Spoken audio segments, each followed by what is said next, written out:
Oke, proses perekaman sudah dimulai. Assalamualaikum warahmatullahi wabarakatuh. Yang terhormat Bapak Fasilitator Joko Suryanto, yang berbahagia teman-teman JGP Hebat Angkatan 7.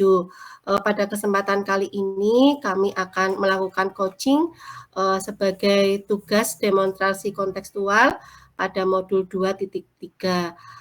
Perkenalkan rekan-rekan kami, Ibu Eni Amiatun, Bapak Kasmin, dan saya Wiwit Wahyuningsi. Untuk perannya, Bu Eni Amiatun sebagai coach, Bapak Kasmin sebagai coachi, dan sebagai pengamat atau observer adalah saya, Wiwit Wahyuningsi. Berikut percakapan pengamat dan coachi untuk pra-observasi. Assalamualaikum warahmatullahi wabarakatuh, Bu Eni. Waalaikumsalam Bu Wiwit, selamat pagi. Nggih, selamat pagi Bu Eni. Kepripun kabare Bu Eni?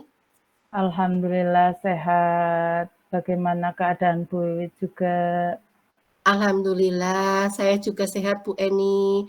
Saya senang loh melihat Bu Eni sehat-sehat.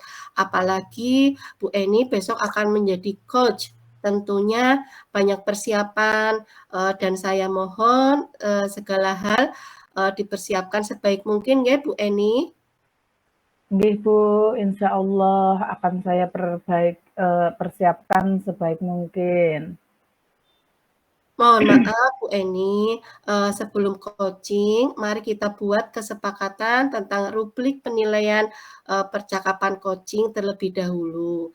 Rubrik penilaian ini berfungsi sebagai pedoman bagi saya dalam mengamati, menilai coach dan coachee selama percakapan coaching. Baik Bu Wiwit, kira-kira hal apa ya yang menjadi poin penilaian dalam rubrik penilaian coaching? Menurut saya ada intonasi, ekspresi, kompetensi inti coaching yang dikembangkan dan diobservasi serta alur tirta Bu Eni.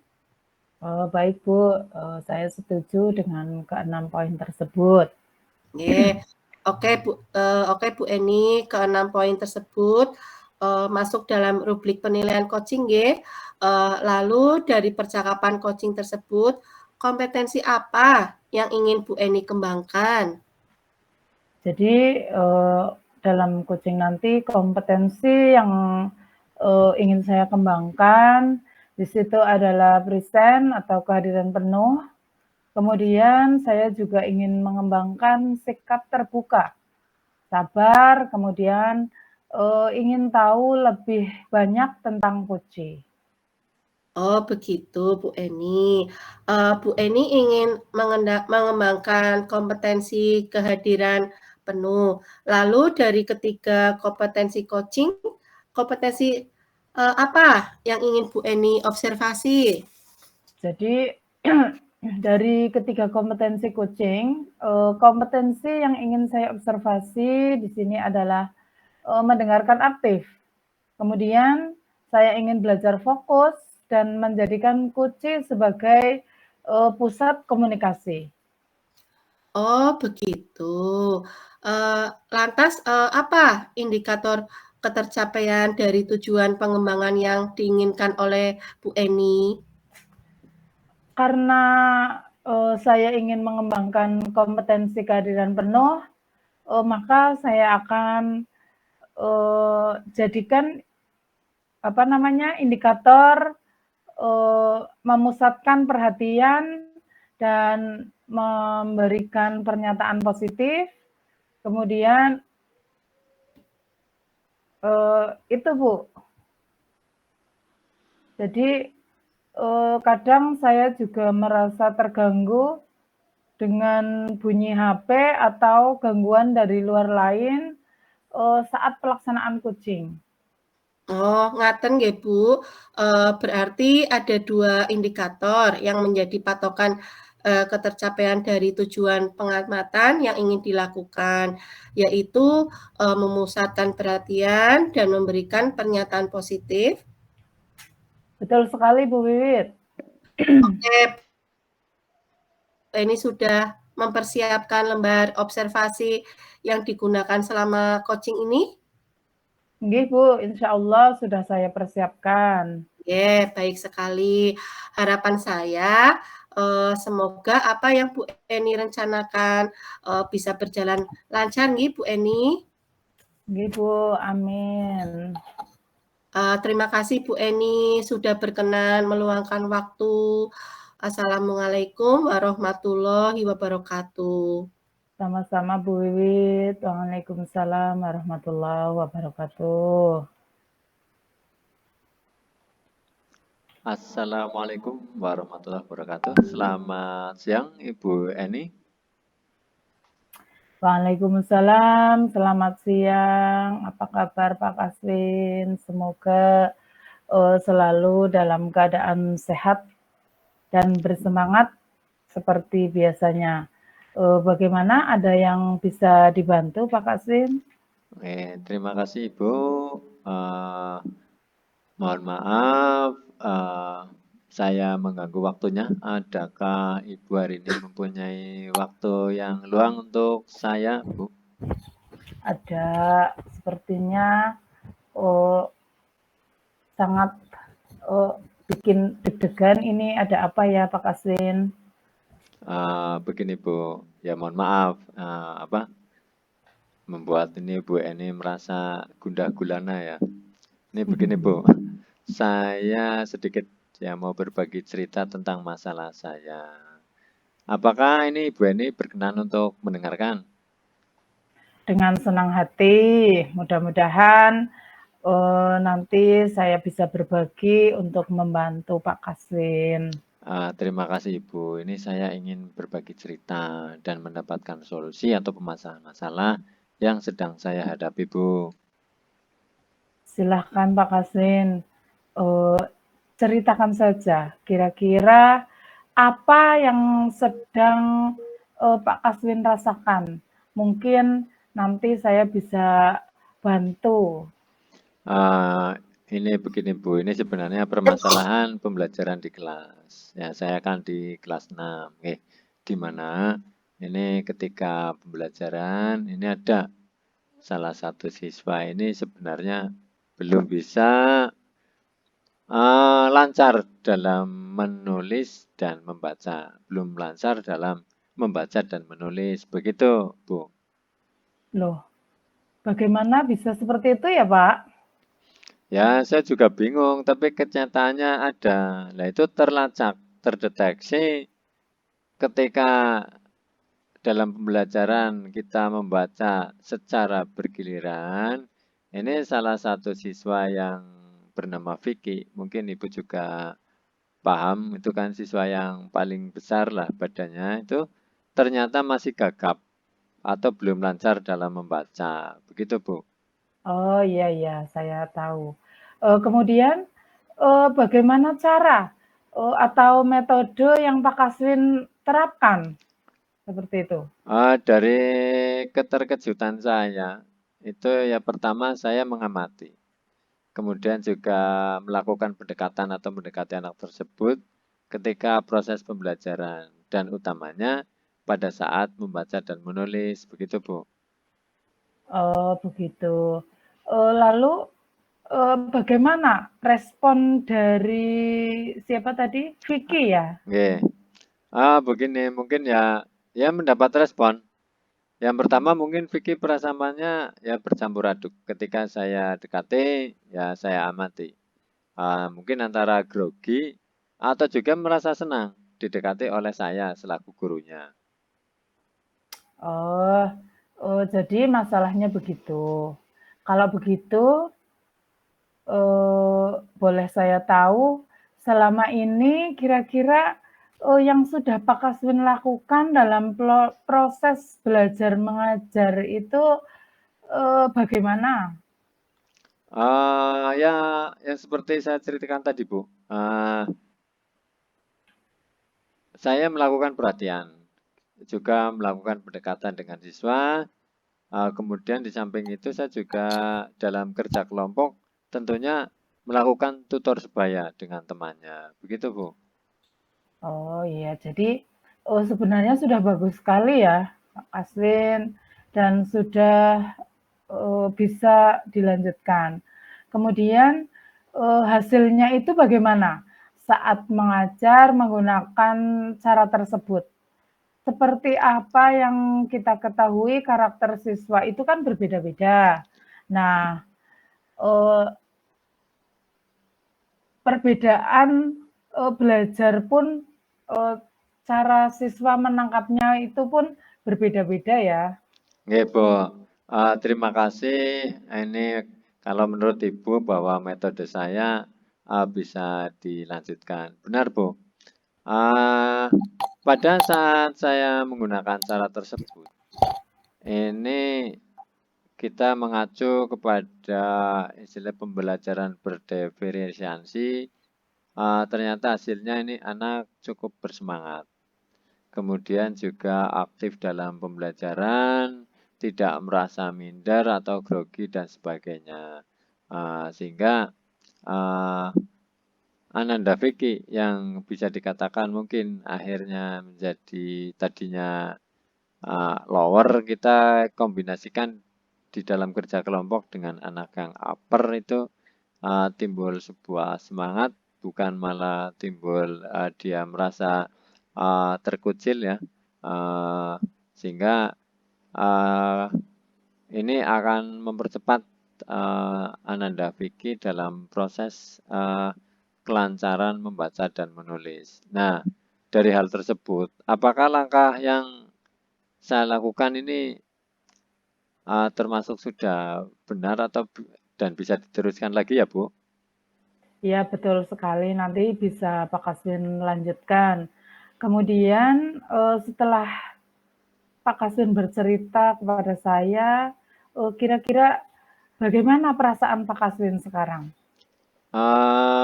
Alhamdulillah, Bu. Ini sebenarnya mungkin perasaan ini saya pendam. Setelah saya ceritakan, saya merasa lega, merasa tenang. Ini terus terang saja dari kemarin ini saya kepikiran terus dengan masalah ini karena permasalahan satu kelas ini juga menjadi satu permasalahan sekolah. Demikian, Ibu. Oh iya, jadi, dari apa yang sudah Pak Kaswin sampaikan, kira-kira rencana ke depannya itu apa? Untuk meningkatkan ya daya dukung dalam kegiatan pembelajaran yang aktif dan menyenangkan dan juga memudahkan khususnya dalam anak tersebut memahami sebuah uh, dalam kegiatan pelajaran untuk memudahkan ini saya menggunakan ini media tambahan yaitu agar pemahaman siswa tersebut lebih mudah ini saya menggunakan di samping audio juga tayangan video bahkan mungkin dalam penggunaan alat peraga benda-benda konkret. Hal ini tentunya juga supaya pembelajaran akan lebih menarik. Demikian, Ibu. Baik, kemudian apakah ada hal lain yang akan dilakukan oleh Pak Kaswin? Tentunya tetap saya akan memberikan perhatian dan pendekatan secara khusus dalam membaca dan menulis khususnya kepada Ananda Vicky. Baik, lalu langkah yang Pak Kaswin ambil, itu sudah tepat sekali dan saya juga setuju dengan ide Pak Kaswin. Terima kasih Ibu Eni, saya dari masukan tadi jadi lebih bersemangat Ibu. Syukurlah Pak Kaswin kalau sekarang sudah merasa lega dan lebih bersemangat lagi ya dalam pembelajaran nanti bersama anak-anak.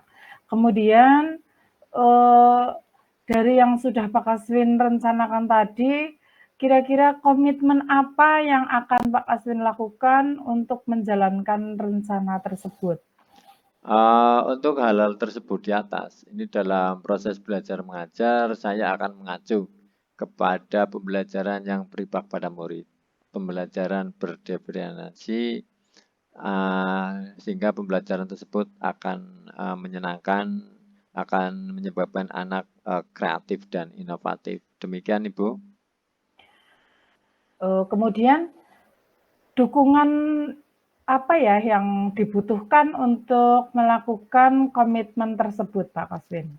Nggih, saya tentunya tidak akan bisa berjalan dengan sendiri. Tentunya saya butuh dukungan, satu ya dari siswa di dalam kelas tersebut, kelas 6, kemudian teman-teman guru, teman sejawat, dan juga bahkan mungkin orang tua wali murid, Bu. Itu, menurut saya itu ide yang sangat bagus sekali, Pak Kaswin. Semoga dapat segera terselesaikan dan Pak Kaswin juga dapat bekerja dengan suasana hati yang tenang, tidak kepikiran terus, pembelajaran juga menyenangkan bagi anak-anak. Nggih, amin, Bu. Terima kasih atas motivasinya dan juga sudah meluangkan waktunya untuk saya. Saya sekarang jadi merasa lega dan semoga saja dari bincang-bincang ini saya bisa menjadi guru yang selalu kreatif dan inovatif, Bu. Amin, sama-sama Pak Kaswin. Nggih, terima kasih Ibu Eni atas waktunya sudah meluangkan waktu berbagi dengan saya dan memberikan solusi untuk saya. Terima kasih sebelumnya. Assalamualaikum warahmatullahi wabarakatuh. Saya mohon pamit, Bu. Nggih, monggo, terima kasih Pak Kaswin. Waalaikumsalam warahmatullahi wabarakatuh. Nggih, terima kasih Bu Eni dan Pak Kaswin nggih. Alhamdulillah kegiatan coaching sudah selesai nggih Bu Eni. Saya akan memberikan umpan balik dari kegiatan coaching tadi. Boleh nggih Bu Eni? Boleh Bu, alhamdulillah jika Bu Wiwit berkenan memberikan umpan balik sebagai bahan masukan saya ke depannya supaya saya bisa lebih baik lagi. Yeah. Baik Bu Eni, alhamdulillah kegiatan coaching sudah berjalan dengan baik dan lancar Bu Eni. Alhamdulillah Bu Wiwit. Kira-kira bagaimana ya Bu ketika saya melakukan coaching, apakah saya sudah mengembangkan kompetensi kehadiran penuh? Sampun Bu Eni, saya tadi melihat dan mengamati dengan seksama. Bu Eni telah mengatur dan menguasai kehadiran penuh ketika melakukan coaching. Bu Eni pun telah fokus pada kompetensi kesadaran penuh. Bu Eni, kalau boleh tahu, apa yang telah Ibu lakukan agar memusatkan perhatian penuh selama coaching tadi dengan Pak Kaswin? Jadi untuk memusatkan perhatian selama proses coaching agar terhindar dari berbagai gangguan, maka saya melakukan coaching di tempat yang nyaman dan tidak ramai. Kemudian saya juga memilih waktu yang tepat. Saya pun menyimpan HP di tas dengan mode silent supaya tidak mengganggu. Wah, luar biasa Bu Eni, sesuai dengan pengamatan saya. Lalu apa yang telah Bu Eni lakukan untuk memberi? Jadi untuk memberikan pernyataan positif, di sini saya berusaha untuk berpikiran positif, kemudian saya mendengarkan dan memahami cerita Kuci. Saya juga berusaha merasakan apa yang dirasakan Kuci, kemudian saya juga memberikan pernyataan positif dengan menghindari kalimat-kalimat negatif dari analisis masalah yang dihadapi oleh Kuci. Wah, hebat sekali Bu Eni. Memang Bu Eni tadi sudah menghadirkan kompetensi kehadiran penuh selama coaching. Bu Eni juga sudah memenuhi 2 indikator ketercapaian pengembangan yang diinginkan. Alhamdulillah. Kemudian bagaimana dengan alur tirta yang saya laksanakan tadi ya Bu? Apakah saya sudah menerapkan alur tirtanya dengan baik? Sampun Bu, Bu Eni sudah menerapkan alur Tirta dengan baik. Dari alur tujuan utama, Bu Eni sudah menanyakan tujuan coaching kepada coachee. Alur identitas, Bu Eni juga sudah menanyakan cara yang dilakukan untuk mencapai tujuan. Dari alur rencana aksi, Bu Eni sudah menanyakan rencana yang akan dilaksanakan. Dan dari alur tanggung jawab, tadi Bu Eni sudah menanyakan komitmen dari rencana aksi. Berdasarkan praktek coaching yang telah dilaksanakan oleh Bu Eni, adakah kompetensi yang Ibu rasa ingin dikembangkan lagi, Bu Eni? Ya, ada Bu. Jadi saya merasa belum begitu menguasai kompetensi dalam mengajukan pertanyaan yang berbobot. Nah, di situ saya ragu dengan pertanyaan-pertanyaan yang saya ajukan tadi. Apakah pertanyaan tadi bisa menggugah dan menstimulus coachee? Oh, begitu. Untuk menguasai kompetensi mengajukan pertanyaan berbobot pada coaching, Bu Eni bisa melakukan kiat-kiat sebagai berikut. Yang pertama, Bu Eni bisa merangkum pernyataan coachee dari hasil mendengarkan aktif. Kemudian yang kedua, Bu Eni bisa menggunakan kata tanya apa, bagaimana, seberapa, kapan, dan di mana dalam bentuk pertanyaan terbuka. Yang terakhir, Bu Eni bisa menggunakan nada suara yang positif dan memberdayakan. Baik Bu, terima kasih atas umpan balik yang telah Bu berikan kepada saya. Semoga kegiatan coaching selanjutnya saya dapat menerapkan hal-hal yang telah disampaikan Bu tadi, sehingga saya bisa menjadi coach yang baik. Amin, ya robbal alamin. Assalamualaikum warahmatullahi wabarakatuh. Salam sehat dan bahagia untuk Bu Eni nggih. Nggih Bu Wiwit, terima kasih. Assalamualaikum. Waalaikumsalam warahmatullahi wabarakatuh.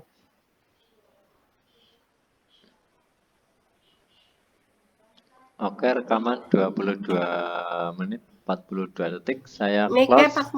mic. Oh ya. Mic. Ya. Demikian untuk sesi 3 dengan Berapa menit, rekaman Mas Win? 22 menit 57 detik 23